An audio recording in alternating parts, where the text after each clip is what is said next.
اعوذ باللہ من الشیطان الرجیم، بسم اللہ الرحمن الرحیم۔ میں ہوں محمد جلیل خان اور آپ دیکھ رہے ہیں جی school and college tuitions coaching academy system کا یوٹیوب چینل۔ آج ہم 11ویں جماعت اردو سبق نمبر 2 جھوٹے آدمی، جس کے مصنف مولوی ذکاء اللہ صاحب ہیں، جس کی تاریخ پیدائش 1832 اور تاریخ وفات 1910 ہے۔ اس سبق کا آج ہم مرکزی خیال پڑھیں گے جھوٹے آدمی کا۔ ویڈیو شروع کرنے سے پہلے آپ نے NGA school and college tuitions coaching academy system کا یوٹیوب چینل سبسکرائب کرنا ہے، لائک شیئر اور کمنٹس بھی کریں اور ہمیں اپنے آراء کے سے آگاہ کریں۔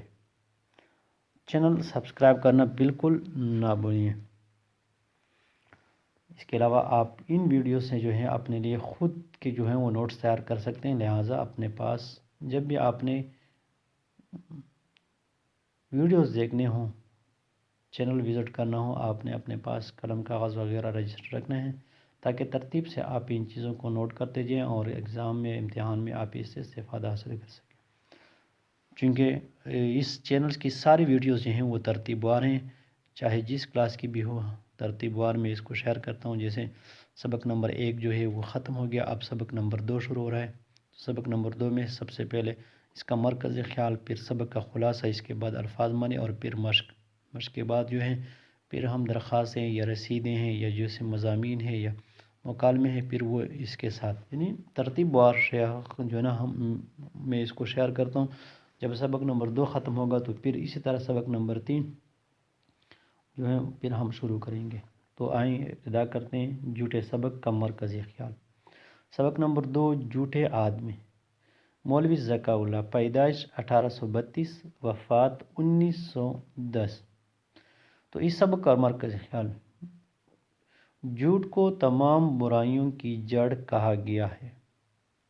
حضور نبی کریم صلی اللہ علیہ وسلم کے فرمان کا مفہوم ہے کہ سچ نجات دلاتا ہے جبکہ جھوٹ ہلاک کرتا ہے۔ قرآن کریم میں اللہ تعالیٰ نے جھوٹ بولنے والوں پر لعنت بھیجی ہے، لہٰذا بحیثیت مسلمان ہمیں جھوٹ سے پرہیز کرنے کی ہر ممکن کوشش کرنی چاہیے۔ تو یہ آج کے سبق کا مرکزی خیال ہے، جھوٹے آدمی۔ انشاءاللہ اگلی ویڈیو میں ہم اسی سبق کا جو ہے وہ خلاصہ پھر بیان کریں گے، پھر اس کے بعد اس کے ترتیب بار الفاظ معنی ہوں گے، الفاظ معنی کے بعد مشق کے بعد ہم تھوڑا جو حصہ ہے نا وہ گرامر سے حل کرتے ہیں، جیسے انشاء پردازی میں سے خط ہوگا یا درخواست یا پھر اس طرح مضمون ہوگا یا مکالمہ ہوگا یا رسید وغیرہ، تو آخر میں ہم پھر وہ لکھ لیتے ہیں۔ اس کے بعد پھر ہم سبق نمبر 3 شروع کریں گے۔ تو فی الحال آج کی ویڈیو میں اتنا ہی، مجھے دیجیے اجازت، کل انشاءاللہ ایک نئی ویڈیو کے ساتھ آپ کی خدمت میں دوبارہ حاضر ہوں گے۔ تب تک کے لیے اپنا بہت سارا خیال رکھیے گا۔ اللہ حافظ۔